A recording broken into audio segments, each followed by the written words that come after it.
ನಮಸ್ಕಾರ ಸ್ನೇಹಿತರೆ, ನನ್ನ ಚಾನಲ್ಗೆ ನಿಮ್ಮೆಲ್ಲರಿಗೂ ಆತ್ಮೀಯವಾದಂಥ ಸ್ವಾಗತ. ಇವತ್ತಿನ ಈ ವಿಡಿಯೋದಲ್ಲಿ ನಿಮ್ಮೆಲ್ಲರಿಗೂ ತುಂಬಾ ಕಡಿಮೆ ಬಜೆಟಲ್ಲಿ ಕಾಶಿ ಯಾತ್ರೆಯನ್ನು ಯಾವ ರೀತಿ ಮಾಡಬೇಕು ಅಂತ ತಿಳಿಸ್ಕೊಡ್ತಾ ಇದ್ದೀನಿ.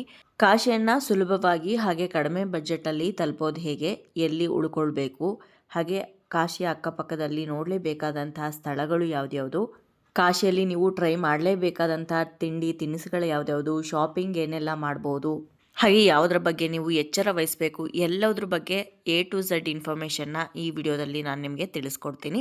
ಹಾಗಾಗಿ ವಿಡಿಯೋನ ಎಲ್ಲೂ ಸ್ಕಿಪ್ ಮಾಡದೆ ಕೊನೆವರೆಗೂ ವಿಡಿಯೋನ ನೋಡಿದ್ರೆ ನಿಮಗೆ ಫುಲ್ ಇನ್ಫಾರ್ಮೇಷನ್ ಸಿಗುತ್ತೆ. ಹಾಗಿದ್ರೆ ಇನ್ಯಾಕ್ ತಡ, ಬನ್ನಿ ವಿಡಿಯೋನ ಶುರು ಮಾಡೋಣ. ನಮ್ಮ ಹಿಂದೂಗಳಿಗೆ ಕಾಶಿ ಅಂತ ಅಂದರೆ ಬರೀ ಅದೊಂದು ಜಾಗ ಅಲ್ಲ, ಅದೊಂದು ಧಾರ್ಮಿಕ ಕ್ಷೇತ್ರ. ಹಿಂದೂ ಆಗಿ ಹುಟ್ಟಿದಂಥ ಪ್ರತಿಯೊಬ್ಬರಿಗೂ ಕೂಡ ನಾವು ಸಾಯೋ ಅಷ್ಟರಲ್ಲಿ ಒಂದು ಸಲನಾದರೂ ಕಾಶಿಯನ್ನು ನೋಡಬೇಕು, ಕಾಶಿ ವಿಶ್ವನಾಥನ ದರ್ಶನ ಮಾಡಬೇಕು ಅಂತ ಪ್ರತಿಯೊಬ್ಬರಿಗೂ ಕೂಡ ಆಸೆ ಇರುತ್ತೆ. ಇನ್ನು ಈ ಒಂದು ಕ್ಷೇತ್ರಕ್ಕೆ ಕೇವಲ ಕಾಶಿ ಅಂತ ಮಾತ್ರನೇ ಅಲ್ಲದೆ ವಾರಣಾಸಿ, ಬನಾರಸ್ ಹಾಗೆ ಮಹಾ ಸ್ಮಶಾನ ಅಂತಲೂ ಕೂಡ ಕರೀತಾರೆ. ಜೀವನದಲ್ಲಿ ಒಂದ್ಸಲನಾದರೂ ಕಾಶಿ ನಗರಕ್ಕೆ ಬಂದು ಇಲ್ಲಿ ಹರಿಯುವಂಥ ಪವಿತ್ರ ಗಂಗಾ ನದಿಯಲ್ಲಿ ಸ್ನಾನವನ್ನು ಮಾಡಿ ಕಾಶಿ ವಿಶ್ವನಾಥನ ದರ್ಶನ ಮಾಡಿದ್ರೆ ಆ ವ್ಯಕ್ತಿಗೆ ಮೋಕ್ಷ ಪ್ರಾಪ್ತಿಯಾಗತ್ತೆ ಅಂತ ಒಂದು ನಂಬಿಕೆ ಇದೆ. ಹಾಗಾಗಿನೇ ಪ್ರತಿಯೊಬ್ಬರು ಕೂಡ ಈ ಕಾಶಿಗೆ ಹೋಗೋದಕ್ಕೆ ಹಂಬಲಿಸೋದು. ತುಂಬ ವರ್ಷಗಳ ಹಿಂದೆ ವಯಸ್ಸಾದಮೇಲೆ ಮಕ್ಕಳು, ಮೊಮ್ಮಕ್ಕಳು, ಮರಿಮಕ್ಕಳನ್ನೆಲ್ಲ ನೋಡಿದ ನಂತರ ಕಾಶಿ ಯಾತ್ರೆನ ಕೈಗೊಳ್ತಾ ಇದ್ರು. ಯಾಕಂದರೆ ತುಂಬಾ ದೂರ ಇದೆ, ಹೋಗಿ ಬರೋದು ಕಷ್ಟ, ಹೋದವ್ರು ಒಂದ್ಸಲ ಬರ್ತಾರೋ ವಾಪಸ್ ಇಲ್ವೋ ಅನ್ನೋ ಒಂದು ನಂಬಿಕೆನೇ ಇರಲಿಲ್ಲ. ಹಾಗಾಗಿ ಆದರೆ ಈಗ ಹಾಗೇನಿಲ್ಲ, 2 ಗಂಟೆಗಳಲ್ಲೆಲ್ಲ ನೀವು ವಾರಣಾಸಿನ ತಲುಪಿ ಕಾಶಿ ವಿಶ್ವನಾಥನ ದರ್ಶನ ಮಾಡಿಕೊಂಡು ಮಾರನೇ ದಿವಸನೇ ವಾಪಸ್ ಬೆಂಗಳೂರಿಗೆ ಬಂದುಬಿಡ್ತೀರಾ. ಮದುವೆ ಆಗಿ ಮಕ್ಕಳಾದ್ಮೇಲೆ ಕಾಶಿ ಯಾತ್ರೆ ಮಾಡಬೇಕು ಅನ್ನೋ ರೂಲ್ಸ್ ಏನೂ ಇಲ್ಲ. ಖಂಡಿತ ಮದುವೆ ಆಗಿ ಮೊಮ್ಮಕ್ಕಳಾಗೋವರೆಗೂ ಕೂಡ ವೆಯ್ಟ್ ಮಾಡೋದಕ್ಕೆ ಹೋಗಬೇಡಿ. ಯಾಕಂದರೆ ಕಾಶಿನ ನಿಮ್ಮ ಕೈಕಾಲು ಗಟ್ಟಿ ಇದ್ದಾಗೆ ನೋಡಿದ್ರೇ ಒಳ್ಳೆಯದು ನನ್ನ ಪ್ರಕಾರ. ಜೀವನ ಅಂದರೆ ಏನು, ವಾಸ್ತವತೆ ತುಂಬ ಚೆನ್ನಾಗಿ ಅರ್ಥ ಆಗುತ್ತೆ ನಿಮಗೆ ಕಾಶಿಗೆ ಹೋಗಿ ಬಂದರೆ. ಹಾಗೆ ನಿಮಗೆ ದೇವರ ಹತ್ರ ಕನೆಕ್ಷನ್ ಇನ್ನೂ ಕೂಡ ಹೆಚ್ಚಾಗ್ತಾ ಹೋಗುತ್ತೆ ಕಾಶಿಗೆ ಒಂದು ಸಲ ಹೋಗ್ಬಿಟ್ಟು ಬಂದಮೇಲೆ.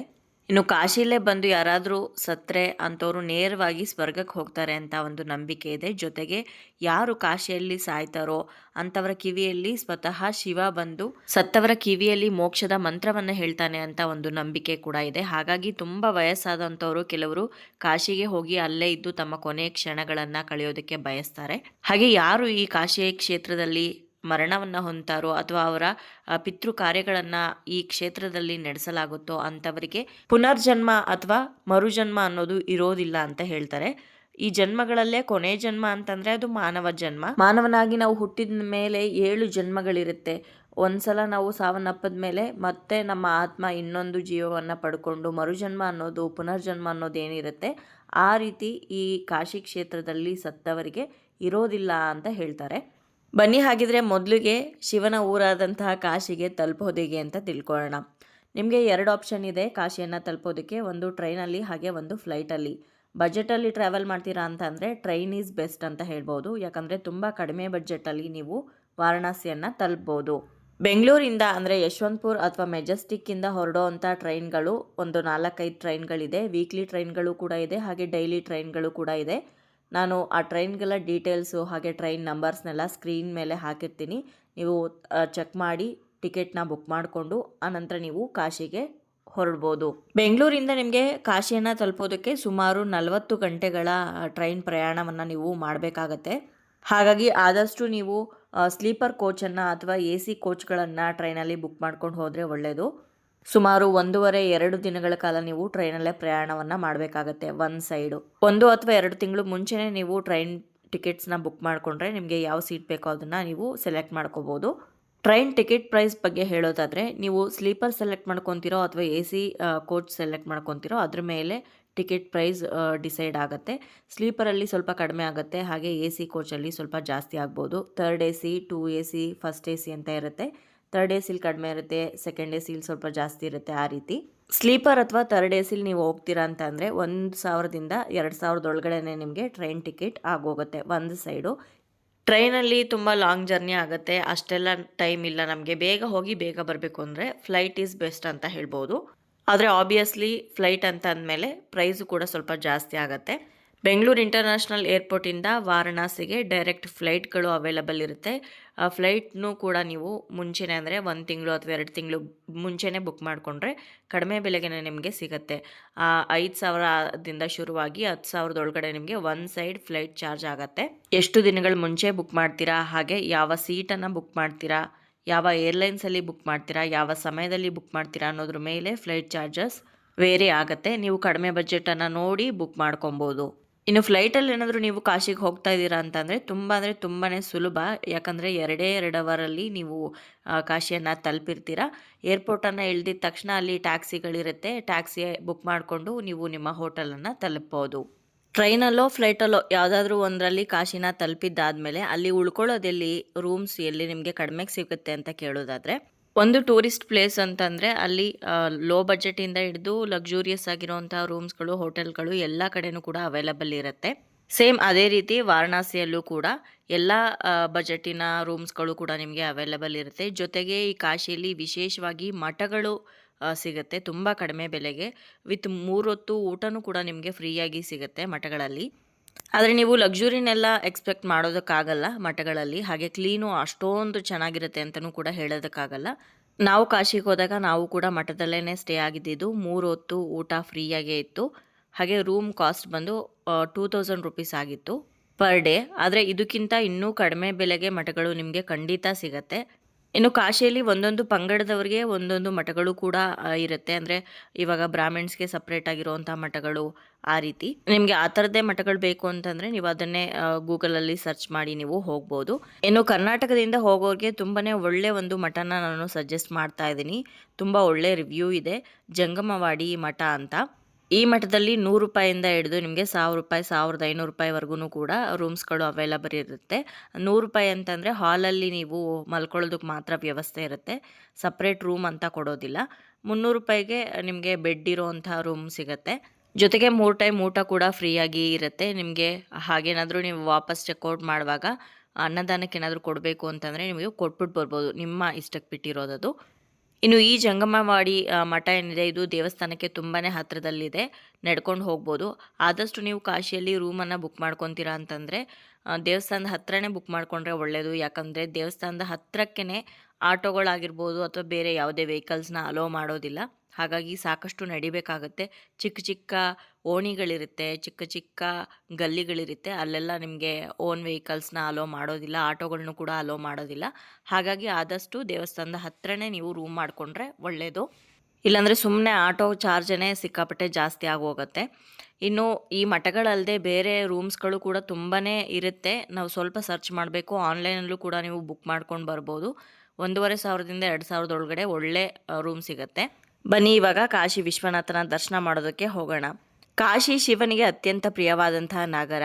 ಈ ಕಾಶಿಯಲ್ಲೇ ಸ್ವತಃ ಶಿವ ನೆಲೆಸಿದ್ದಾನೆ ಅಂತ ಹೇಳಿದ್ರು ಕೂಡ ತಪ್ಪಾಗಲಾರ್ದು. ಶಿವ ತನ್ನ ತ್ರಿಶೂಲದಲ್ಲಿ ಈ ಕಾಶಿ ನಗರವನ್ನು ಎತ್ತಿಡ್ದಿದ್ದಾನೆ ಅಂತ ಹೇಳಲಾಗತ್ತೆ. ಎಂಥದೇ ದೊಡ್ಡ ಪ್ರಳಯ ಬಂದರೂ ಕೂಡ, ಇಡೀ ಪ್ರಪಂಚ ನಾಶ ಆದರೂ ಕೂಡ ಈ ಕಾಶಿ ಎನ್ನುವಂಥ ನಗರ ನಾಶ ಆಗೋದಿಲ್ಲ ಅಂತ ಹೇಳ್ತಾರೆ. ನಮ್ಮ ದೇಶದಲ್ಲಿ ಶಿವನಿಗೆ ಸಮರ್ಪಿತವಾಗಿರುವಂಥ ದೇವಸ್ಥಾನಗಳು ತುಂಬಾ ಇದೆ. ಅದರಲ್ಲಿ 12 ಜ್ಯೋತಿರ್ಲಿಂಗಗಳು ಪ್ರಮುಖ ಸ್ಥಾನವನ್ನು ಹೊಂದಿದೆ.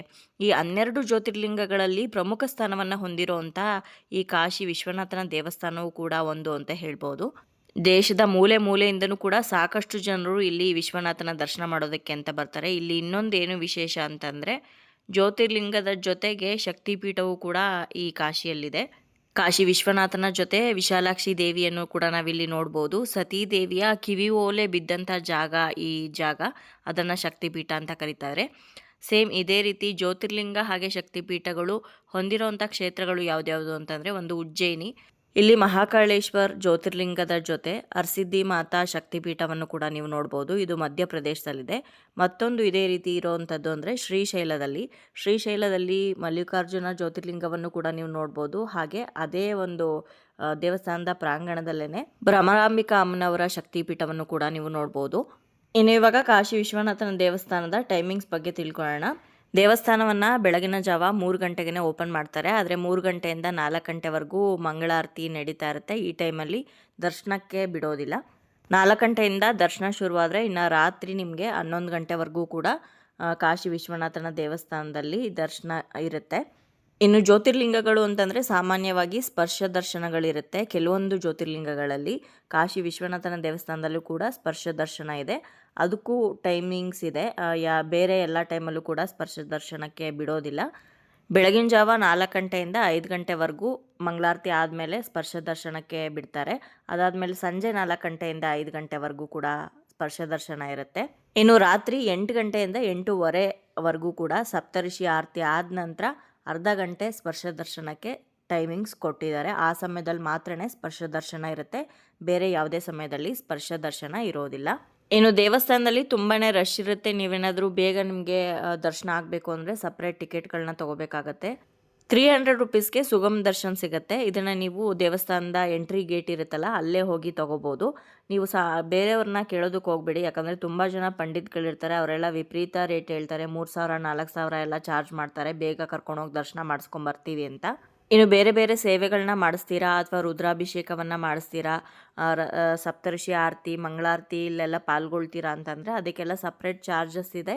ಅದನ್ನೆಲ್ಲ ನೀವು ಆನ್ಲೈನಲ್ಲಿ ಚೆಕ್ ಮಾಡಿ ಅಥವಾ ನಿಮಗೆ ಯಾವ ಸೇವೆ ಮಾಡಬೇಕು ಅನ್ನೋದ್ರ ಮೇಲೆ ಟಿಕೆಟ್ ಪ್ರೈಸು ನಿರ್ಧಾರಿತವಾಗಿರುತ್ತೆ. ನಿಮಗೆ ಯಾವುದೇ ದುಡ್ಡು ಕೊಟ್ಟು ದರ್ಶನ ಮಾಡೋದಕ್ಕೆ ಇಷ್ಟ ಇಲ್ಲ ಅಂತಂದರೆ ನಿಧಾನ ಆದರೂ ಪರವಾಗಿಲ್ಲ, ಫ್ರೀಯಾಗೆ ಹೋಗಿ ದೇವರ ದರ್ಶನವನ್ನು ನೀವು ಮಾಡಿಕೊಂಡು ಬರ್ಬೋದು. ಹಾಗೆ ದೇವಸ್ಥಾನದ ಹೊರಗಡೆ ನಿಮಗೆ ದೇವರ ಸಾಮಗ್ರಿಗಳು ಸಿಗುತ್ತೆ. ಹೂವು, ಹಾಗೆ ಬಿಲ್ವಪತ್ರೆ ಆಗಿರ್ಬೋದು, ಹಾಲು. ನೀವೇ ಬೇಕಿದ್ರೆ ಗಂಗಾ ನದಿಯಿಂದ ನೀರನ್ನ ತೊಗೊಂಡೋಗಿ ದೇವರಿಗೆ ಸಲ್ಲಿಸ್ಬೋದು. ಯಾವುದೇ ರಿಸ್ಟ್ರಿಕ್ಷನ್ ಇಲ್ಲ. ಇನ್ನು ದೇವಸ್ಥಾನದ ಒಳಗಡೆ ಯಾವುದೇ ಕಾರಣಕ್ಕೂ ಮೊಬೈಲ್ ಅಥವಾ ಎಲೆಕ್ಟ್ರಾನಿಕ್ ಉಪಕರಣಗಳನ್ನು ಬಿಡೋದಿಲ್ಲ. ಹಾಗಾಗಿ ನೀವು ದೇವಸ್ಥಾನದ ಹೊರಗಡೆನೇ ಲಾಕರ್ಸ್ ಇರುತ್ತೆ, ದೇವಸ್ಥಾನದವ್ರದ್ದೇ ಇರುತ್ತೆ. ಅದಕ್ಕೆ ಫ್ರೀ ಕಾಸ್ಟು, ಏನು ನೀವು ದುಡ್ಡು ಕೊಡಬೇಕಾಗಿಲ್ಲ, ಅಲ್ಲೇ ಇಟ್ಬಿಟ್ಟು ಹೋಗ್ಬೋದು. ಅಥವಾ ಹೊರಗಡೆ ನೀವು ದೇವರ ಸಾಮಗ್ರಿಗಳನ್ನ ತೊಗೊಳ್ತೀರಲ್ಲ ಅಲ್ಲೇ ಫ್ರೀ ಲಾಕರ್ಸ್ ಇರುತ್ತೆ. ಲಾಕರ್ಸಲ್ಲಿ ನೀವು ನಿಮ್ಮ ಲಗೇಜು ಅಥವಾ ಫೋನ್ಗಳನ್ನ ಇಟ್ಟು ನೀವು ಅವರ ಹತ್ರ ಪೂಜಾ ಸಾಮಗ್ರಿಗಳನ್ನು ತಗೊಂಡು ದೇವಸ್ಥಾನಕ್ಕೆ ಹೋಗ್ಬೋದು. ಇನ್ನು ವಾರಣಾಸಿಗೆ ಹೋಗೋದಕ್ಕೆ ಅಥವಾ ಕಾಶಿ ಯಾತ್ರೆಯನ್ನು ಮಾಡೋದಕ್ಕೆ ಯಾವ ಸಮಯ ತುಂಬ ಸೂಕ್ತ ಅಂತ ಕೇಳೋದಾದರೆ ಅಕ್ಟೋಬರಿಂದ ಮಾರ್ಚ್ವರೆಗೂ ತುಂಬಾ ಐಡಿಯಲ್ ಆಗಿರುತ್ತೆ. ಯಾಕಂದರೆ ಈ ಟೈಮಲ್ಲಿ ಸ್ವಲ್ಪ ಚಳಿಗಾಲ ಆಗಿರೋದ್ರಿಂದ ಅಷ್ಟೊಂದೇನು ಬಿಸಿಲಿರಲ್ಲ. ಆರಾಮಾಗಿ ನೀವು ದೇವರ ದರ್ಶನ ಮಾಡಿಕೊಂಡು ಹಾಗೆ ಅಕ್ಕಪಕ್ಕದಲ್ಲಿರೋವಂಥ ಪ್ಲೇಸಸ್ನೆಲ್ಲ ನೋಡ್ಕೊಂಡು ಬರ್ಬೋದು. ಪೀಕ್ ಚಳಿಗಾಲದಲ್ಲಿ ಅಂದರೆ ಡಿಸೆಂಬರು, ಜನವರಿ, ಫೆಬ್ರವರಿಲಿ ಸ್ವಲ್ಪ ಸಂಜೆ ಟೈಮಲ್ಲಿ ಅಥವಾ ಬೆಳಗಿನ ಜಾವ ಚಳಿ ಆಗುತ್ತೆ, ಇಲ್ಲ ಅಂತ ಹೇಳೋದಿಲ್ಲ. ಆದರೆ ಮಳೆಗಾಲಕ್ಕೆ ಕಂಪೇರ್ ಮಾಡಿದ್ರೆ ತುಂಬಾ ಬೆಸ್ಟು ಈ ಅಕ್ಟೋಬರಿಂದ ಮಾರ್ಚ್ ಟೈಮಲ್ಲಿ ನೀವು ಕಾಶಿನ ವಿಸಿಟ್ ಮಾಡೋದು. ಯಾಕಂದರೆ ಕೆಲವೊಂದು ಸಲ ಈ ಜೋರಾಗಿ ಮಳೆ ಬರ್ತಾ ಇರೋವಂಥ ಸಮಯದಲ್ಲೆಲ್ಲ ಗಂಗಾ ಆರತಿ ಎಲ್ಲ ಮಾಡೋದಕ್ಕೆ ಬಿಡೋದಿಲ್ಲ. ಹಾಗೆ ಗಂಗಾ ನದಿಯಲ್ಲಿ ದೋಣಿ ವಿಹಾರ ಮಾಡೋದಕ್ಕೆ, ಬೋಟಿಂಗ್ ಹೋಗೋದಕ್ಕೆಲ್ಲ ಅನುಮತಿ ಇರೋದಿಲ್ಲ. ಗಂಗಾ ಸ್ನಾನ ಮಾಡೋದಕ್ಕೂ ಕೂಡ ಇರೋದಿಲ್ಲ ಅನುಮತಿ. ಹಾಗಾಗಿ ವಿಂಟರಿಂದ ಇನ್ನೇನು ಸಮ್ಮರ್ ಶುರುವಾಗ್ತಾ ಇದೆ ಅನ್ನೋಷ್ಟರಲ್ಲಿ ಹೋಗಿ ಬಂದುಬಿಟ್ರೆ ಒಳ್ಳೆಯದು. ಸಮ್ಮರಲ್ಲಿ ವಿಪರೀತವಾಗಿ ಸೆಕೆ ಇರುತ್ತೆ, ತುಂಬಾ ಬಿಸಿಲಿರುತ್ತೆ, ಅಲ್ಲಿ ಇರೋದಕ್ಕಾಗಲ್ಲ. ಹಾಗಾಗಿ ಅಕ್ಟೋಬರಿಂದ ಮಾರ್ಚು ಬೆಸ್ಟ್ ಟೈಮ್ ಅಂತ ಹೇಳ್ಬೋದು.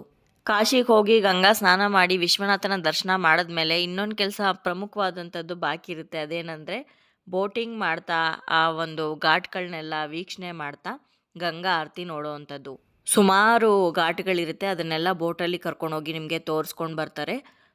ಕೆಲವೊಬ್ಬರು ಸೀಸನ್ ವೈಸಲ್ಲಿ ತುಂಬಾ ಜಾಸ್ತಿ ಹೇಳ್ತಾರೆ. ಕಾರ್ತಿಕ್ ಮಾಸದಲ್ಲೆಲ್ಲ ಸಿಕ್ಕಾಪಟ್ಟೆ ರೇಟ್ ಇರುತ್ತೆ ಬೋಟಿಂಗ್ದು. ನೀವೇನಾದರೂ ಹೋಗಿ ಬರೀ ಘಾಟ್ಗಳನ್ನೇ ನೋಡ್ಕೊಂಡು ವಾಪಸ್ ಬರ್ತೀರಾ ಅಂತಂದರೆ 100 ರೂಪಾಯಿಂದ ಹಿಡಿದು 300-400 ರೂಪಾಯಿವರೆಗೂ ಕೂಡ ಚಾರ್ಜ್ ಮಾಡ್ತಾರೆ.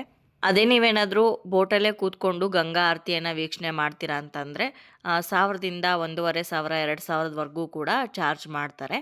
ನನ್ನ ಪ್ರಕಾರ ನೀವು ಬೋಟಲ್ಲಿ ಕೂತ್ಕೊಂಡು ಗಂಗಾ ಆರತಿ ನೋಡೋದಕ್ಕಿಂತನೂ ಕೂಡ ಹಾಗೆ ಹೋಗಿ ದಶಾಶ್ವಮೇಧ ಘಾಟಲ್ಲಾಗಿರ್ಬೋದು ಅಥವಾ ಅಸ್ಸಿ ಘಾಟಲ್ಲಾಗಿರ್ಬೋದು, ಹಾಗೆಯೇ ಆ ಮೆಟ್ಲುಗಳ ಮೇಲೆ ಕೂತ್ಕೊಂಡು ಗಂಗಾ ಆರತಿ ನೋಡಿದ್ರೆ ತುಂಬ ಚೆನ್ನಾಗಿ ಕಾಣಿಸುತ್ತೆ ಅಂತ ನನ್ನ ಅಭಿಪ್ರಾಯ. ಯಾಕಂದರೆ ನಮಗೆ ಓನಾಗಿ ಎಕ್ಸ್ಪೀರಿಯನ್ಸ್ ಆಗಿದೆ. ನಾವು ಸುಮಾರು 7 ಜನಕ್ಕೆ 3500ದಿಂದ 4000 ರೂಪಾಯಿ ಬೋಟ್ಗೆ ಕೊಟ್ಟು ಹೋಗಿದ್ವಿ ಗಂಗಾ ಆರತಿ ನೋಡೋದಕ್ಕೆ ಅಂತ. ನಾವು ಹೋಗೋ ಅಷ್ಟರಲ್ಲಿ ಎಲ್ಲ ಚಿಕ್ಕ ಚಿಕ್ಕ ಬೋಟ್ಗಳೆಲ್ಲ ಬಂದು ಮುಂದೆ ನಿಂತ್ಕೊಂಡ್ಬಿಟ್ಟಿತ್ತು. ನಮ್ಮ ಬೋಟು ಫುಲ್ ಹಿಂದೆ ನಿಲ್ಲಿಸಿದ್ರು. ಅಲ್ಲಿಂದ ಏನಂದರೆ ಏನೂ ಕಾಣಿಸ್ತಾ ಇರಲಿಲ್ಲ ಗಂಗಾ ಆರತಿ ಮಾಡೋದು. ಹಾಗಾಗಿ ಸುಮ್ಮನೆ ಅಷ್ಟೊಂದೆಲ್ಲ ಖರ್ಚು ಮಾಡಿ ಹೋಗಿ ನೋಡೋದು ವೇಸ್ಟ್ ಅಂತ ಅನಿಸುತ್ತೆ. ಅಲ್ಲೇ ಹೋಗಿ ನೀವು ಮೆಟ್ಲುಗಳ ಮೇಲೇ ಸುಮಾರು ಒಂದು 5 ಗಂಟೆಗೆ ಮುಂಚೆನೇ ಹೋಗಿ ಕೂತ್ಕೊಂಬಿಟ್ರೆ ಆರಾಮಾಗಿ ಚೆನ್ನಾಗಿ ನೋಡ್ಬೋದು ನೀವು. 2 ಘಾಟ್ಗಳಲ್ಲಿ ಆರತಿ ನಡೆಯುತ್ತೆ ಪ್ರತಿದಿನ ಬೆಳಗ್ಗೆ ಹಾಗೆ ಸಾಯಂಕಾಲ. ದಶಾಶ್ವಮೇಧ ಘಾಟಲ್ಲಿ ಹಾಗೆ ಅಸ್ಸಿ ಘಾಟಲ್ಲಿ. ವಿಂಟರಲ್ಲಿ ಸ್ವಲ್ಪ ಬೇಗ ಮಾಡ್ತಾರೆ ಆರತಿಯನ್ನು. ಚಳಿಗಾಲದಲ್ಲಿ 6 ಗಂಟೆಯಿಂದ ಅಥವಾ 6:30ಯಿಂದ 7 ಗಂಟೆವರೆಗೂ ಇರುತ್ತೆ. ಬೇಸಿಗೆ ಕಾಲದಲ್ಲಾದರೆ ಒಂದು ಅರ್ಧ ಗಂಟೆ ಲೇಟಾಗಿ ಮಾಡ್ತಾರೆ. ಹಾಗೆ ನಿಮ್ಗೇನಾದರೂ ಅಲ್ಲಿ ಮಣಿಕರ್ಣಿಕಾ ಘಾಟು, ಹರಿಶ್ಚಂದ್ರ ಘಾಟ್ಗಳನ್ನೆಲ್ಲ ಎಕ್ಸ್ಪ್ಲೋರ್ ಮಾಡಬೇಕು ಅಂತ ಇಷ್ಟ ಇದ್ದರೆ ನೀವು ಹೋಗಿ ನೋಡ್ಕೊಂಡು ಬರ್ಬೋದು. ಈ ಸದ್ಯಕ್ಕೆ ಈ 2 ಘಾಟ್ಗಳಲ್ಲಿ ಮಾತ್ರನೇ ಅಂತ್ಯ ಸಂಸ್ಕಾರಗಳನ್ನು ಮಾಡೋದಕ್ಕೆ ಅಲೋ ಇರೋವಂಥದ್ದು. ಪಿಂಡ ಪ್ರದಾನವನ್ನು ಒಂದು 4-5 ಘಾಟ್ಗಳಲ್ಲಿ ಮಾಡಿಸ್ತಾರೆ. ಆದರೆ ಅಂತ್ಯಕ್ರಿಯೆ ಮಾಡುವಂಥದ್ದು, ದಹನ ಮಾಡುವಂಥದ್ದು ದೇಹವನ್ನು, ಅದನ್ನು ಮಣಿಕರ್ಣಿಕಾ ಘಾಟಲ್ಲಿ ಹಾಗೆ ಹರಿಶ್ಚಂದ್ರ ಘಾಟಲ್ಲಿ ಮಾತ್ರನೇ ಬಿಡೋದು. ಹರಿಶ್ಚಂದ್ರ ಘಾಟ್ಗಿಂತನೂ ಕೂಡ ದೇವಸ್ಥಾನದ ಪಕ್ಕದಲ್ಲೇ ಇರೋವಂಥ ಮಣಿಕರ್ಣಿಕಾ ಘಾಟಲ್ಲೇ 24 ಗಂಟೆನೂ ಕೂಡ ಚಿತೆ ಉರಿತಾನೇ ಇರುತ್ತೆ. ಅಲ್ಲೆಲ್ಲ ಹೋಗಿ ನೀವು ತಿಳ್ಕೊಬೇಕು, ನೋಡಬೇಕು ಅನ್ನೋ ಆಸೆ ಇದ್ದರೆ ನೀವು ಹೋಗಿ ದೇವಸ್ಥಾನದ ಪಕ್ಕನೇ ಇರೋವಂಥ ಘಾಟ್ ಅದು, ಹೋಗಿ ನೋಡ್ಕೊಂಡು ಬರ್ಬೋದು. ಅಥವಾ ನೀವು ಬೋಟಿಂಗಲ್ಲಿ ಹೋಗುವಾಗೇ ಅವರು ತೋರಿಸ್ತಾರೆ ಮಣಿಕರ್ಣಿಕಾ ಘಾಟ್ ಇದು ಅಂತ, ಆವಾಗಲೇ ನೋಡ್ಕೋಬೋದು. ಇನ್ನು ಈ ಕಾಶಿ ವಿಶ್ವನಾಥ ಜ್ಯೋತಿರ್ಲಿಂಗದ ಇತಿಹಾಸವನ್ನು ಸ್ವಲ್ಪ ತಿಳ್ಕೊಳ್ಳೋಣ. ಯಾವುದೇ ಒಂದು ದೇವಸ್ಥಾನ ಆಗಿರ್ಬೋದು, ಜಾಗ ಆಗಿರ್ಬೋದು, ಅದರ ಇತಿಹಾಸವನ್ನು ಹೇಳುವಾಗ ಈ ಕಾಲದಲ್ಲಿ ಇದನ್ನು ಕಟ್ಟಿದ್ರು ಅಂತ ಹೇಳ್ತೀವಿ. ಆದರೆ ಈ ಕಾಶಿ ವಿಶ್ವನಾಥ ದೇವಸ್ಥಾನವನ್ನು ಇಂತಿಷ್ಟೇ ದಿನಾಂಕದಲ್ಲಿ, ಇಸ್ವಿಯಲ್ಲಿ ಕಟ್ಟಿದ್ರು ಅಂತ ಸರಿಯಾದ ದಾಖಲೆ ಎಲ್ಲೂ ಕೂಡ ಇಲ್ಲ. ಯಾಕಂದರೆ ಸಾಕಷ್ಟು ಬಾರಿ ಈ ದೇವಸ್ಥಾನವನ್ನು ಹಾನಿ ಮಾಡಲಾಗಿದೆ. ಹಾಗಿದ್ರೂ ಕೂಡ ನಮ್ಮ ಸ್ಕಂದ ಪುರಾಣದಲ್ಲಿ ಈ ದೇವಸ್ಥಾನದ ಬಗ್ಗೆ ಉಲ್ಲೇಖ ಇದೆ. ಕಾಶಿ ಖಂಡ ಅನ್ನೋ ಒಂದು ಭಾಗದಲ್ಲಿ ಸ್ಕಂದ ಪುರಾಣದ ಪ್ರಕಾರವಾಗಿ ಸ್ವತಃ ಶಿವ ಈ ಜ್ಯೋತಿರ್ಲಿಂಗವನ್ನು ಸ್ಥಾಪನೆ ಮಾಡಿದ್ರು ಅಂತ ಉಲ್ಲೇಖ ಇದೆ. ಇನ್ನು ಇತರೆ ಕಥೆಗಳ ಪ್ರಕಾರ ಈ ದೇವಸ್ಥಾನವನ್ನು ರಾಜ ಹರಿಶ್ಚಂದ್ರ ನಿರ್ಮಾಣ ಮಾಡಿದ್ರು ಅಂತಲೂ ಕೂಡ ಹೇಳಲಾಗತ್ತೆ. ಹಾಗೆ ಈ ಕಾಶಿ ವಿಶ್ವನಾಥ ದೇವಸ್ಥಾನದ ಮೂಲದ ಹಿಂದೆ ಒಂದು ಕುತೂಹಲ ಕಥೆ ಕೂಡ ಇದೆ. ಅದೇನೆಂದರೆ, ಬ್ರಹ್ಮ ಮತ್ತು ವಿಷ್ಣು ಪರಸ್ಪರ ಒಂದು ಸವಾಲು ಹಾಕೊಂಡ್ರಂತೆ, ಅವರಿಬ್ಬರಲ್ಲಿ ಯಾರು ಶ್ರೇಷ್ಠ ಅಂತ. ಆವಾಗ ಶಿವ ಅವರಿಬ್ಬರಲ್ಲಿ ಯಾರು ಶ್ರೇಷ್ಠರು ಅಂತ ಕಂಡುಹಿಡಿಯೋದಕ್ಕೆ ತನ್ನನ್ನು ತಾನು ಒಂದು ಬೆಳಕಿನ ಸ್ತಂಭವನ್ನಾಗಿ ಬದಲಾಯಿಸ್ಕೊಂಡಂತೆ.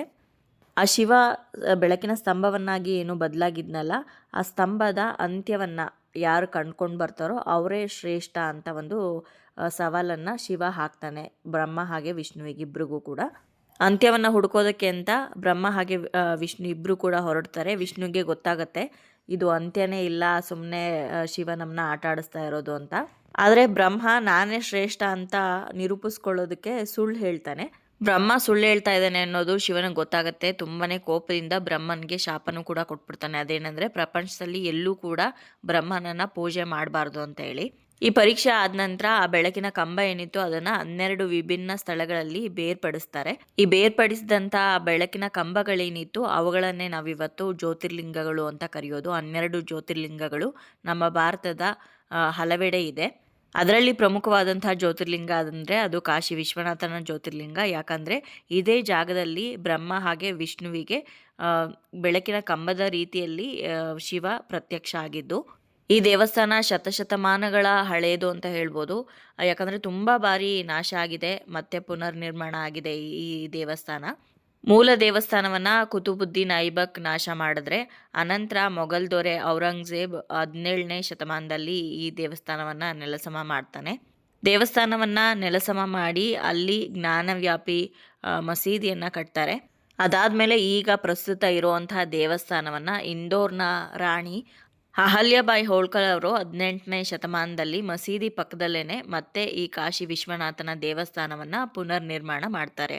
ಇನ್ನು ಇತ್ತೀಚೆಗೆ ಅಂದರೆ ಒಂದು 4-5 ವರ್ಷಗಳ ಹಿಂದೀಚೆಗೆ ಕಾಶಿ ತುಂಬಾ ಕ್ಲೀನಾಗಿ ಕಾಣಿಸ್ತಾ ಇದೆ. ಯಾಕಂತಂದರೆ ಇವಾಗ ಹೊಸ ಕಾರಿಡಾರ್ ಎಲ್ಲ ಮಾಡಿದ್ದಾರೆ. ಹಾಗಾಗಿ ಕಾಶಿ ತುಂಬಾ ನೀಟಾಗಿದೆ. ಜೊತೆಗೆ ಕಾಶಿ ವಿಶ್ವನಾಥನ ದೇವಸ್ಥಾನವನ್ನು ನೀವು ನೋಡಿದ್ರೆ ಪೂರ್ತಿ ಚಿನ್ನದಿಂದ ಗೋಪುರನೆಲ್ಲ ಕವರ್ ಮಾಡಿದ್ದಾರೆ. ಸುಮಾರು 60 kgಯಷ್ಟು ಚಿನ್ನವನ್ನು ಬಳಸಿ ಗೋಪುರದ ಹೊರಭಾಗದಲ್ಲಿ ಹಾಗೆ ಒಳಭಾಗದಲ್ಲೆಲ್ಲ ಗರ್ಭಗುಡಿಯಲ್ಲೂ ಕೂಡ ನೀವು ಚಿನ್ನದ ಲೇಪನವನ್ನು ನೀವು ನೋಡ್ಬೋದು.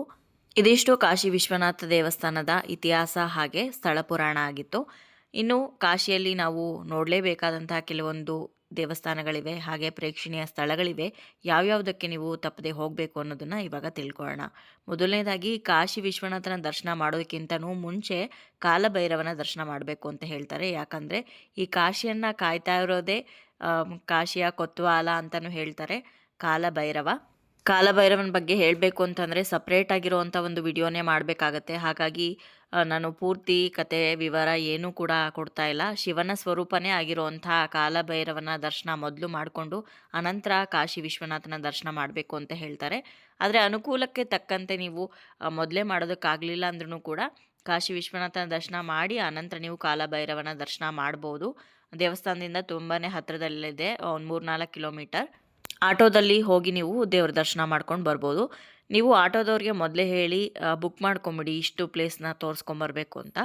ನಿಮಗೆ 300ರಿಂದ ಶುರುವಾಗಿ ಮ್ಯಾಕ್ಸಿಮಮ್ ಅಂದರೆ ಒಂದು ₹1000 ಎಲ್ಲ ಪ್ಲೇಸಸ್ನ ತೋರಿಸ್ಕೊಂಡು ಬಂದುಬಿಡ್ತಾರೆ. ಇಲ್ಲಿ ಮೇಯ್ನಾಗಿ ನೀವು ನೋಡಬೇಕಾಗಿರೋದು ಅಂತಂದರೆ ಕಾಲಭೈರವ್ ಮಂದಿರ, ದುರ್ಗಾ ಕುಂಡು, ಹಾಗೆ ಸಂಕಟ್ ಮೋಚನ್ ಹನುಮಾನ್ ಮಂದಿರ್, ಕವಡೆಬಾಯಿ ದೇವಸ್ಥಾನ, ತುಳಸಿ ಮಾನಸ್ ಮಂದಿರು ಮತ್ತು ಬಿರ್ಲಾ ಟೆಂಪಲ್ಲು. ಇದಿಷ್ಟು ಮೇಯ್ನಾಗಿ ನೀವು ನೋಡಬೇಕಾದಂತಹ ಜಾಗಗಳು. ಅದಲ್ಲದೆ ನೀವು ಸಣ್ಣ ಪುಟ್ಟ ಜಾಗಗಳನ್ನು ಕೂಡ ತೋರಿಸ್ತಾರೆ, ಅದನ್ನೆಲ್ಲ ನೀವು ನೋಡ್ಕೊಂಡು ಬರ್ಬೋದು. ಕಾಲಭೈರವನ ದೇವಸ್ಥಾನ ಅಂತೂ ಒಂದು ಬೇರೆದೇ ವೈಬ್ರೇಷನ್ ಅಂತ ಹೇಳ್ಬೋದು. ಯಾವುದಕ್ಕೆ ಹೋಗಿಲ್ಲ ಅಂದ್ರೂ ಪರವಾಗಿಲ್ಲ, ಕಾಲಭೈರವನ ದೇವಸ್ಥಾನಕ್ಕೆ ಹೋಗಿ ದರ್ಶನ ಮಾಡ್ಕೊಂಡು ಬನ್ನಿ. ತುಂಬಾ ಒಂದು ಪಾಸಿಟಿವ್ ವೈಬ್ಸ್ ಇರುತ್ತೆ ಅಲ್ಲಿ. ಓನ್ ವೆಹಿಕಲಲ್ಲಿ ಹೋಗಿ ನೀವು ಓಡಾಡೋದು ಸ್ವಲ್ಪ ಕಷ್ಟನೇ, ಹಾಗಾಗಿ ಆಟೋ ಮಾಡ್ಕೊಂಡು ಹೋದರೆ ಒಳ್ಳೆಯದು. ಇನ್ನು ಹೋಗಲೇಬೇಕಾದಂಥ ಒಂದು ಜಾಗ ಅಂತಂದರೆ ವಾರಣಾಸಿಯಿಂದ ಒಂದು 11 ಕಿಲೋಮೀಟರ್ ದೂರದಲ್ಲಿರುವಂಥ ಸಾರನಾಥ್ಗೆ ತುಂಬ ಅಂದರೆ ತುಂಬಾ ಚೆನ್ನಾಗಿದೆ. ಬುದ್ಧಿಸಮ್ ಅವ್ರಿಗೆ ತುಂಬಾ ಪ್ರಮುಖವಾದಂತಹ ಸ್ಥಳ ಇದು. ದೊಡ್ಡದಾಗಿರುವಂತಹ ಬುದ್ಧನ ಒಂದು ಸ್ಟ್ಯಾಚ್ಯೂ ಕೂಡ ಇದೆ, ಹಾಗೆ ಸ್ತೂಪಗಳಿದೆ, ಸುಮಾರು ಸ್ತೂಪಗಳಿದೆ. ಹಾಗೆ ಅಶೋಕ ಸ್ತಂಭವನ್ನು ಕೂಡ ನೀವು ಇಲ್ಲಿ ನೋಡ್ಬೋದು. ಕೂತ್ಕೊಂಡು ಟೈಮ್ ಸ್ಪೆಂಡ್ ಮಾಡೋದಕ್ಕೂ ಕೂಡ ತುಂಬ ಚೆನ್ನಾಗಿದೆ, ಪಾರ್ಕ್ ಥರ ಎಲ್ಲ. ಸಮಯ ಇದ್ದರೆ ಖಂಡಿತವಾಗ್ಲೂ ನೀವು ಒಂದ್ಸಲ ಹೋಗಿ ಬನ್ನಿ. ಇನ್ನು ವಾರಣಾಸಿಯಲ್ಲಿ ನೀವು ಟ್ರೈ ಮಾಡಲೇಬೇಕಾದಂಥ ಕೆಲವೊಂದು ತಿಂಡಿಗಳು, ಪಾನೀಯಗಳು ಇದೆ. ಅದೆಲ್ಲ ಯಾವ್ದ್ಯಾವುದು ಅನ್ನೋದನ್ನು ತಿಳಿಸ್ಕೊಡ್ತೀನಿ. ಇವಾಗ ನೀವು ನೋಡ್ತಾ ಇರೋದು ಮಕ್ಕನ್ ಮಲಾಯೋ ಅಂತ. ಇದನ್ನು ಹಾಲಿನ ಕೆನೆಯಲ್ಲಿ ಮಾಡಿರೋ ಅಂಥದ್ದು ಸ್ವೀಟ್, ಒಂಥರ ಡೆಸರ್ಟ್ ಥರ ತುಂಬ ಚೆನ್ನಾಗಿರುತ್ತೆ. ನಾನು ಟ್ರೈ ಮಾಡಲಿಲ್ಲ, ನನ್ನ ಹಸ್ಬೆಂಡ್ ಟ್ರೈ ಮಾಡಿದ್ರು. ಜೊತೆಗೆ ವಾರಣಾಸಿಲಿ ನೀವು ಟ್ರೈ ಮಾಡಲೇಬೇಕಾದಂಥದ್ದು ಅಂತ ಅಂದರೆ ಅದು ಲಸ್ಸಿ. ಈ ಸಮ್ಮರ್ ಸೀಸನಲ್ಲೆಲ್ಲ ಮ್ಯಾಂಗೋ ಲಸ್ಸಿ ಸಿಗುತ್ತೆ. ನಾರ್ಮಲ್ ದಿನಗಳಲ್ಲಿ ನಾರ್ಮಲ್ ಲಸ್ಸಿ ಸಿಗುತ್ತೆ, ಸ್ವೀಟ್ ಲಸ್ಸಿ ತುಂಬ ಚೆನ್ನಾಗಿರುತ್ತೆ. ಅದನ್ನು ಕೂಡ ಟ್ರೈ ಮಾಡಿ. ಜೊತೆಗೆ ಇಲ್ಲಿ ಕಚೋರಿ ತುಂಬ ಫೇಮಸ್ಸು. ಕಚೋರಿ, ಸಮೋಸ, ಜಿಲೇಬಿ ಇದೆಲ್ಲ ಬೆಳಗ್ಗೆ ಬ್ರೇಕ್ಫಾಸ್ಟ್ಗೆ ತಿಂತಾ ಇರ್ತಾರೆ. ಇದಲ್ಲದೆ ಕಾಶಿಗೆ ಹೋದಾಗ ಮಿಸ್ ಮಾಡದೆ ನೀವು ಟ್ರೈ ಮಾಡಬೇಕಾಗಿರೋದು ಬನಾರಸ್ ಫೇಮಸ್ ಪಾನು. ತುಂಬಾ ವೆರೈಟಿ ಪಾನ್ ಬೀಡಗಳು ಇಲ್ಲಿ ಸಿಗುತ್ತೆ. ಖಂಡಿತವಾಗ್ಲೂ ಒಂದ್ಸಲ ಟ್ರೈ ಮಾಡಿ. ತುಂಬ ಅಂದರೆ ತುಂಬಾ ಚೆನ್ನಾಗಿತ್ತು. ಆ ಫ್ಲೇವರ್ ಎಷ್ಟೊತ್ತಾದರೂ ಆ ಬಾಯಿಂದ ಹೋಗ್ತಾನೆ ಇರಲಿಲ್ಲ, ಅಷ್ಟು ಚೆನ್ನಾಗಿತ್ತು ಪಾನಲ್ಲಿ. ಬನಾರಸ್ ಪಾನ್ ಬಗ್ಗೆ ಹಾಡೇ ಇದೆ, ಹಾಗಾಗಿ ಖಂಡಿತವಾಗ್ಲೂ ನೀವು ಒಂದ್ಸಲ ಕಾಶಿಗೆ ಹೋದಾಗ ಈ ಪಾನನ್ನು ಟ್ರೈ ಮಾಡಲೇಬೇಕು. ಇನ್ನು ಕಾಶಿಯಲ್ಲಿ ನೀವು ಯಾವುದೇ ಗಲ್ಲಿಯಲ್ಲಿ ಹೋದ್ರೂ ಕೂಡ ಈ ಮಟ್ಕಾ ಚಾಯ್ ಅಂತೂ ಕಂಪಲ್ಸರಿ ಇದ್ದೇ ಇರುತ್ತೆ. ಇದು ಕೂಡ ಅದ್ಭುತ ಅಂತ ಹೇಳ್ಬೋದು. ಮಣ್ಣಲ್ಲಿ ಮಾಡಿರೋಂಥ ಚಿಕ್ಕ ಚಿಕ್ಕ ಕಪ್ಗಳಲ್ಲಿ ನಿಮಗೆ ಟೀ ಕೊಡ್ತಾರೆ, ಸೂಪರಾಗಿರುತ್ತೆ. ಖಂಡಿತವಾಗ್ಲೂ ಮಿಸ್ ಮಾಡ್ಕೋಬೇಡಿ. ನಾವಂತೂ ಕಾಶಿಯಲ್ಲಿ ಇದ್ದಷ್ಟು ದಿನವೂ ಕೂಡ ಈ ಮಣ್ಣಿನ ಮಡಿಕೆಯಲ್ಲೇ ಟೀ ಕುಡಿತಾ ಇದ್ವಿ, ತುಂಬಾ ಚೆನ್ನಾಗಿರ್ತಾಯಿತ್ತು. ಇವತ್ತಿಗೂ ಕೂಡ ಮಿಸ್ ಮಾಡ್ಕೊತೀವಿ ಟೀ ಎಲ್ಲಾದರೂ ಕುಡಿತಾ ಇರುವಾಗ ಆ ಕಾಶಿ ಟೀನ. ಇನ್ನು ಶಾಪಿಂಗ್ ವಿಷಯಕ್ಕೆ ಬಂತು ಅಂತಂದರೆ ಎಲ್ಲ ಕಡೆ ಸಿಗೋವಂಥದ್ದೇ ಸಿಗುತ್ತೆ. ಅಲ್ಲಿ ಫೇಮಸ್ ಏನು ಅಂತಂದರೆ ಬನಾರಸ್ ಸೀರೆಗಳು. ಹಾಗೆ ಸೀರೆಗಳು ಮಾತ್ರನೇ ಅಲ್ಲದೆ ಬನಾರಸ್ ದುಪ್ಪಟ್ಟಗಳು, ಹಾಗೆ ಬನಾರಸ್ ಚೂಡಿದಾರ್ ಪೀಸಸ್ಸು ಎಲ್ಲವೂ ಕೂಡ ಸಿಗುತ್ತೆ. ನಿಮಗೆ ಬೇಕಿದ್ರೆ ನೀವು ಪರ್ಚೇಸ್ ಮಾಡ್ಬೋದು. ಪ್ಯೂರ್ ಬನಾರಸ್ ದುಪ್ಪಟ್ಟಗಳೆಲ್ಲ 500ರಿಂದ ಶುರುವಾದರೆ ಸೀರೆಗಳೆಲ್ಲ 2000ದಿಂದ ಶುರುವಾಗುತ್ತೆ. ನಿಮ್ಮ ಬಜೆಟ್ಗೆ ಅನುಸಾರವಾಗಿ ನಿಮಗೆ ಪರ್ಚೇಸ್ ಮಾಡಬೇಕು ಅನ್ನೋ ಹಾಗಿದ್ರೆ ಪರ್ಚೇಸ್ ಮಾಡ್ಬೋದು. ಎಲ್ಲ ಕಡೆನೂ ಕೂಡ ಇರುತ್ತೆ, ಇದೇ ಅಂಗಡಿ ಅಂತ ಏನೂ ಇಲ್ಲ. ಹಾಗೂ ಬೇಕಿದ್ರೆ ನಿಮ್ಗೆ ಅಡ್ರೆಸ್ ಬೇಕು ಅಂತಂದರೆ ಸಪ್ರೇಟ್ ವ್ಲಾಗ್ ಮಾಡಿ ಅಪ್ಲೋಡ್ ಮಾಡಿದ್ದೀನಿ, ಬನಾರಸ್ ಸೀರೆ ಶಾಪಿಂಗ್ದೇ ವಿಡಿಯೋ. ನೀವು ಚೆಕ್ ಮಾಡ್ಬೋದು, ಅದರಲ್ಲಿ ಅಡ್ರೆಸ್ಸು ಅವ್ರ ನಂಬರ್ ಎಲ್ಲ ಕೂಡ ಮೆನ್ಷನ್ ಮಾಡಿರ್ತೀನಿ ನಾನು. ನಾವು ಕಾಶಿಗೆ ಹೋಗಿ ಬಂದಾಗ ಸಪ್ರೇಟಾಗಿ ಸೀರೀಸ್ ವೈಸು ನಾನು ಕಾಶಿ ವಿಡಿಯೋಗಳನ್ನು ಹಾಕಿದ್ದೆ. ಅದರಲ್ಲಿ ಕಂಟಿನ್ಯೂಟಿ ಇರಲಿಲ್ಲ, ಹಾಗೆ ಎಲ್ಲ ಇನ್ಫಾರ್ಮೇಷನ್ನು ಒಂದೇ ಕಡೆ ಸಿಗಲಿಲ್ಲ ಅನ್ನೋ ಕಾರಣಕ್ಕೋಸ್ಕರ ಈ ವಿಡಿಯೋದಲ್ಲಿ ಸಂಪೂರ್ಣವಾಗಿ A to Z ಮಾಹಿತಿನ ನಾನು ಕೊಟ್ಟಿದ್ದೀನಿ. ಹಾಗೆ ನಾವು ಪರ್ಸ್ನಲ್ಲಾಗಿ ಒಂದು ಕ್ಯಾಬ್ ಬುಕ್ ಮಾಡ್ಕೊಂಡಿದ್ವಿ. ನಾವು ಏರ್ಪೋರ್ಟಲ್ಲಿ ಇಳಿದಾಗಿಂದ ನಮ್ಮನ್ನ ವಾಪಸ್ ಏರ್ಪೋರ್ಟ್ಗೆ ಬಿಡೋವರೆಗೂ ಕೂಡ ನಾವು ಒಂದು ಕಾರನ್ನು ಬುಕ್ ಮಾಡಿಕೊಂಡು ಅವರೇ ಎಲ್ಲ ಕಡೆ ಹೋಗಿ ನಮಗೆ ತೋರಿಸ್ಕೊಂಡು ಬಂದರು. ಈವನ್ ನಮಗೆ ಅಯೋಧ್ಯೆ ಆಗಿರ್ಬೋದು, ಹಾಗೆ ಪ್ರಯಾಗ್ರಾಜ್ ಆಗಿರ್ಬೋದು, ಎಲ್ಲ ಕಡೆ ಓಡಾಡೋದಕ್ಕೂ ಅನುಕೂಲ ಆಯಿತು. ಹಾಗೆ ಕಾಶಿಗೆ ಹೋದಾಗ ಖಂಡಿತ ನೀವು ಅಯೋಧ್ಯೆ ಹಾಗೆ ಪ್ರಯಾಗ್ರಾಜ್ಗೂ ಕೂಡ ಹೋಗಿ ಬರೋದಕ್ಕೆ ಪ್ರಯತ್ನ ಪಡಿ. ತುಂಬಾ ಹತ್ತಿರದಲ್ಲಿದೆ. ಪ್ರಯಾಗ್ರಾಜು 100 ಕಿಲೋಮೀಟರ್ ದೂರದಲ್ಲಿದೆ, ಹಾಗೆ ಅಯೋಧ್ಯೆ 250 ಕಿಲೋಮೀಟರ್ ದೂರದಲ್ಲಿದೆ. ಪ್ರಯಾಗ್ರಾಜ್ ಆಗಿರ್ಬೋದು ಅಥವಾ ಅಯೋಧ್ಯೆದು ಎರಡೂದು ವಿಡಿಯೋ ಕೂಡ ಸಪ್ರೇಟಾಗಿ ನಾನು ಅಪ್ಲೋಡ್ ಮಾಡಿದ್ದೀನಿ, ನೀವು ಬೇಕಿದ್ರೆ ನೋಡ್ಬೋದು. ಹಾಗೆ ನಾವು ಕಾರ್ ಬುಕ್ ಮಾಡ್ಕೊಂಡಿದ್ವಲ್ಲ, ಆ ಡ್ರೈವರ್ ನಂಬರ್ ಕೂಡ ನಾನು ಡಿಸ್ಕ್ರಿಪ್ಷನ್ ಬಾಕ್ಸಲ್ಲಿ ಕೊಡ್ತೀನಿ, ಅಥವಾ ನೀವು ಕಮೆಂಟ್ ಮಾಡಿದ್ರೆ ನಿಮಗೆ ಕಳಿಸ್ಕೊಡ್ತೀನಿ. ನೀವು ಹೋದಾಗ ಅವ್ರಿಗೆ ಕಾಲ್ ಮಾಡಿ ಅವ್ರ ಹತ್ರ ನೀವು ಸರ್ವಿಸ್ ತೊಗೋಬೋದು. ತುಂಬಾ ಒಳ್ಳೆಯವರು. ಪ್ರಯಾಗ್ರಾಜಲ್ಲಿ ಹೋದಾಗ ಏನೇನು ಮಾಡಬೇಕು, ಅಲ್ಲಿ ಎಷ್ಟೆಷ್ಟೆಲ್ಲ ಚಾರ್ಜ್ ಮಾಡ್ತಾರೆ ಬೋಟಿಂಗಿಗೆ, ಹಾಗೆ ಅಯೋಧ್ಯೆಯಲ್ಲಿ ಯಾವ್ಯಾವ ಪ್ಲೇಸಸ್ನ ನೋಡಬೇಕು ಎಲ್ಲದನ್ನು ಕೂಡ ಡೀಟೇಲ್ ಆಗಿ ಅಯೋಧ್ಯೆದೇ ವಿಡಿಯೋ ಇದೆ. ಹಾಗೆ ಸೀತಾಮಾತೆ ಭೂಮಿ ಒಳಗಡೆ ಹೋಗಿದ್ದಂತಹ ಜಾಗ, ಸೀತೆ ಸಮಾಧಿ ಇರುವಂತಹ ಜಾಗ ಆಗಿರ್ಬೋದು, ಪ್ರಯಾಗ್ರಾಜ್ ಬಗ್ಗೆ ಸಂಪೂರ್ಣ ಮಾಹಿತಿ ಇರ್ಬೋದು, ಸಪ್ರೇಟ್ ವಿಡಿಯೋಗಳಿದೆ. ಖಂಡಿತವಾಗ್ಲೂ ಆ ವಿಡಿಯೋಗಳನ್ನು ಚೆಕ್ ಮಾಡಿ ನೀವು ಒಂದ್ಸಲ. ಇನ್ನು ನಿಮ್ಮ ಯಾತ್ರೆನೆಲ್ಲ ಮುಗಿಸ್ಕೊಂಡು ವಾಪಸ್ ಬರೋದಕ್ಕೂ ಕೂಡ ಟ್ರೈನನ್ನು ಅಥವಾ ಫ್ಲೈಟನ್ನು ನೀವು ಮುಂಚೆನೇ ಬುಕ್ ಮಾಡ್ಕೊಂಡಿದ್ದರೆ ಒಳ್ಳೆಯದು. ವಾಪಸ್ ನೀವು ಆರಾಮಾಗಿ ನಿಮ್ಮ ಮನೆಯನ್ನು ನೀವು ತಲುಪ್ಬೋದು. ನೋಡಿದ್ರಲ್ವ ಸ್ನೇಹಿತರೆ, ಇವತ್ತಿನ ಈ ವಿಡಿಯೋದಲ್ಲಿ ಒಂದು ಕಾಶಿ ಯಾತ್ರೆಯ ಸಂಪೂರ್ಣ ಮಾಹಿತಿನ ತಿಳಿಸ್ಕೊಟ್ಟಿದ್ದೀನಿ. ಹೇಗೆ ಹೋಗಬೇಕು, ಎಲ್ಲಿ ಉಳ್ಕೊಳ್ಬೇಕು, ದೇವರ ದರ್ಶನವನ್ನು ಯಾವ ರೀತಿ ಮಾಡಬೇಕು, ಅಕ್ಕಪಕ್ಕದಲ್ಲಿರುವಂತಹ ಪ್ಲೇಸಸ್ನ ಹೇಗೆ ನೋಡಬೇಕು, ಯಾವ್ಯಾವ ಪ್ಲೇಸಸ್ನ ನೋಡಬೇಕು, ಏನು ತಿನ್ನಬೇಕು, ಏನು ತಗೋಬೇಕು ಎಲ್ಲದನ್ನು ಕೂಡ ಡೀಟೇಲಾಗಿ ಎಕ್ಸ್ಪ್ಲೇನ್ ಮಾಡಿದ್ದೀನಿ. ನಿಮ್ಮೆಲ್ಲರಿಗೂ ಕೂಡ ಈ ವಿಡಿಯೋ ಉಪಯೋಗ ಆಗ್ಬೋದು ಅಂತ ಭಾವಿಸ್ತೀನಿ. ವಿಡಿಯೋ ಇಷ್ಟ ಆಗಿದರೆ ಖಂಡಿತ ಲೈಕ್ ಮಾಡಿ, ಬೇರೆಯವ್ರಿಗೂ ಕೂಡ ಶೇರ್ ಮಾಡಿ. ಹಾಗೆ ನಿಮ್ಮ ಅನಿಸಿಕೆ ಅಭಿಪ್ರಾಯವನ್ನು ಖಂಡಿತವಾಗ್ಲೂ ಕಮೆಂಟ್ ಮುಖಾಂತರ ಬರೆದು ತಿಳಿಸಿ. ಮತ್ತೊಂದು ಇಂಟ್ರೆಸ್ಟಿಂಗ್ ವ್ಲಾಗ್ ಜೊತೆಗೆ ನಿಮ್ಮನ್ನ ಮತ್ತೆ ಭೇಟಿ ಆಗ್ತೀನಿ. ಅಲ್ಲಿಯವರೆಗೂ ಧನ್ಯವಾದಗಳು. ಲೋಕ ಸಮಸ್ತ ಸುಖಿನೋ ಭವಂತು.